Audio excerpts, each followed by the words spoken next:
Hello everyone welcome back to smart Odia YouTube channel. तो पिलामाने सप्तम श्रेणीर अर्धवार्षिक परीक्षा चली एवं से परीक्षा आम विज्ञान प्रश्न उत्तर देखा जो मानकर आसंता काली अच्छी आगक जो मानकर भी परीक्षा अच्छे समस्त ये वीडियोटी बहुत गुरुत्वपूर्ण है।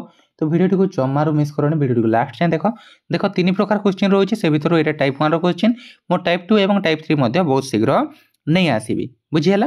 तो वीडियो को लास्ट जाए देख जमारू स्किप करनी और चैनल नुआ थे चैनल को सब्सक्राइब कर दियो।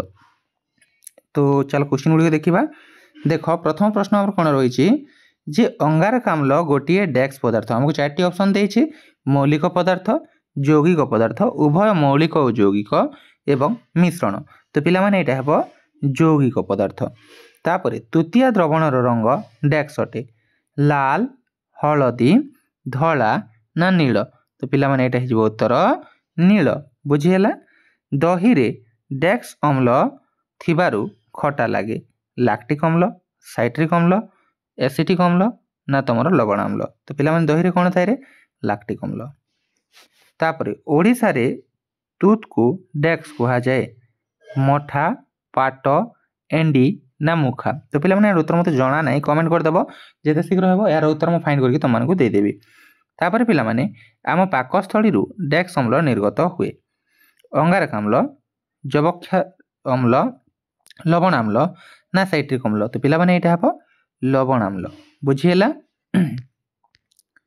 तापर देख 6 नंबर सुस्थ लोकंक शरीर रे हाराहारी तापमात्रा डैक्स 35 degree Celsius 37 degree Celsius 98.4 degree Celsius ना 42 डिग्री सेल्सियस। तो पिला माने एटा हेजबो 37 डिग्री सेल्सियस बुझीगला। तापर माछ डैक्स साहाय्य विभिन्न दिग को चलन करि पारे गाली काती लांज ना डेणा। तो पिला माने एटा हेबो लांज बुझीगला। तापर 6 नंबर देख असरपा शरीर रे वायु चलाचल डैक्स द्वारा हुए फुसफुस गाली चर्म ना श्वासरंध्र। तो पिला माने एटा हेबो कोन श्वासरंध्र बुझीगला। तापर पिला माने 6 नंबर सर्वाधिक जलधारण क्षमता थिबा माटी डैक्स अटे। तो कोटा हेबो पिला माने बालिया माटी कादुआ माटी दोरसा माटी ना मोटाल माटी। तो पिला माने एटा हेबो बालिया माटी। तापर रेशम कीट एक डैक्स लार्भा सुक कीट लार्भा और सुक कीट ना कौन सीटी नुहे। तो यार उत्तर भी मत जना ना टिके कमेंट करदेव। तापर देख 2 नंबर देछि उभय स्वभोजी और परभोजी भावे पोषण संग्रह करथिबा उद्भिदर नाम लिखिब एठारे। तापर जबक्षारजान विबंधन रे डाली जातीय गछ को साहाय्य करथिबा बीजाणु एटा लिखि परिबो राइजोबियम हैला कोन राइजोबियम बुझीला।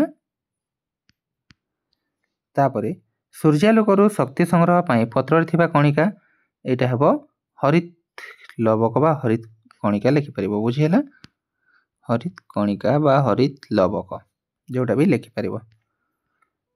तापर देख 3 नंबर केवल उत्तरटी शून्य स्थान रे लेख जेउ तापमात्रा रे बरफ तरली जल हुए ताहाको जलर कोन कहा जाए ताहाको जलर कोन कहा जाए पिला माने गलनांक ना गोटे हेला हिमांक नहीं गलनांक तो जोटा फुटिबो सॉरी गलनांक हबो कि हिमांक आ गोटे गलनांक आ गोटे कोन कहउचंती ताको सेरा टिके मने पकई लिखि तब एटा गणनांक कहबो ना कंफ्यूज अछि हैला। पारदर प्रतीक डैक्स अटे पारदर प्रतीक एच जी अटे बुझीगला। तापर अम्ल और क्षार को चिन्हिबा को व्यवहृत पदार्थ को डैक्स कहा जाए अम्ल क्षार सूचक बोली कहा जाए कोन कहा जाए अम्ल क्षार सूचक। तापर पिला माने मोटा पशम डैक्स जातिर मेंढांक ठारू मिले एटा टिके लिखि नबो। पाउरुटी रे प्रस्तुत व्यवहृत कवकर नाम कोन ईस्ट बुझीगला।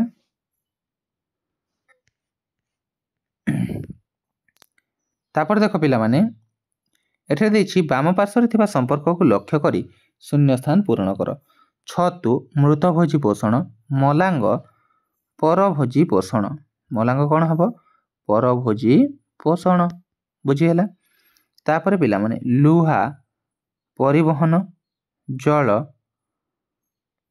जड़ कोन हबो पिला माने टिके मने पके देबो हैला तापर चिनाबादाम बालिया माटी पनीपरिया कोटे दर्शाना जोटा भी लिखिबो बेंग फुसफुस उद्भिद पत्र बुझीला जल H2O अंगारकाम्ल CO2 हबो अंगारकाम्ल कोन हबो CO2 हबो बुझीला तापर पिला माने कोन कहिछि गोटिए बा दुई धाड़ी रो उत्तर लेख अच्छा साधारण तापमात्रा रे तरल अवस्था रे थिबा गोटिए धातु और गोटिए अधातुर नाम लेख तो साधारण तापमात्रा रे तरल अवस्था रे थिबा गोटे धातु हला कोटा पिला माने पारद एटा धातु हला जोटा कि तरल अवस्था रे हमको साधारण तापमात्रा रे देखिबा को मिले एवं गोटे अधातु कोटा ब्रोमीन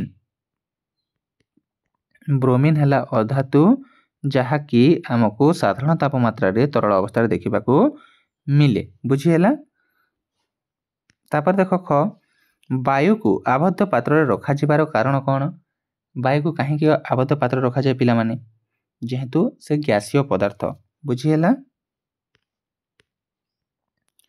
तापर देखो समतुल कर N2 + H2 NH3 एटा समतुल कले कोन हबो पिला माने N2 + H2 जोटा अछि NH3 हला इथिरे जदि हमें देखिबा H रे अछि तो एठे जदि हम करिबा कोन हबो पिला माने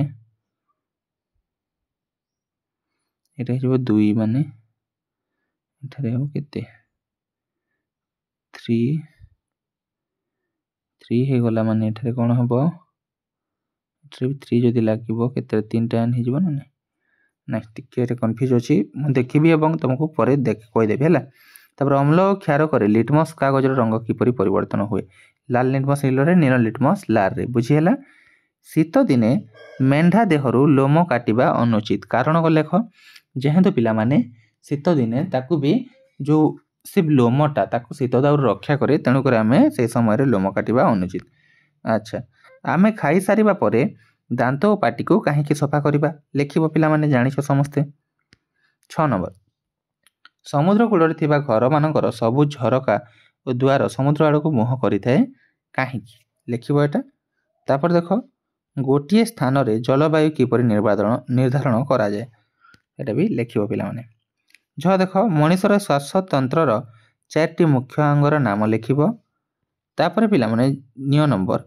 उद्भिद मूर्तिका संरक्षण किपरि करे दुईटी वाक्य रे लेखिबो बुझी हला तापर देखो लॉन्ग क्वेश्चन अछि एटा सब टेलीग्राम रे जोटा भी आंसर मिलुने टेलीग्राम रे मिली जिवो हला तो टेलीग्राम रो लिंक डिस्क्रिप्शन में जॉइन करियो परिपाक विभाग रो विभिन्न अंशर नाम चित्र दर्शाइबो किंबा रे देछि मेंढा लोमरु पशम प्रस्तुति रे विभिन्न सोपान गुडी को बुझेइबो बुझी हला तो एटा थिला तमरो समस्त प्रश्न जोरा टाइप 1 क्वेश्चन रो टाइप 2 एवं टाइप 3 रो क्वेश्चन भी बहुत शीघ्र तमनको वीडियो देखिबा को मिलिबो तो चैनल को सब्सक्राइब करके रखो एवं पाखर थे बेल आइकन को प्रेस करी ऑल बटन क्लिक करके रखिबो ता सहित टेलीग्राम एवं व्हाट्सएप चैनल रे भी जॉइन करनबो धन्यवाद सी यू नेक्स्ट वीडियो।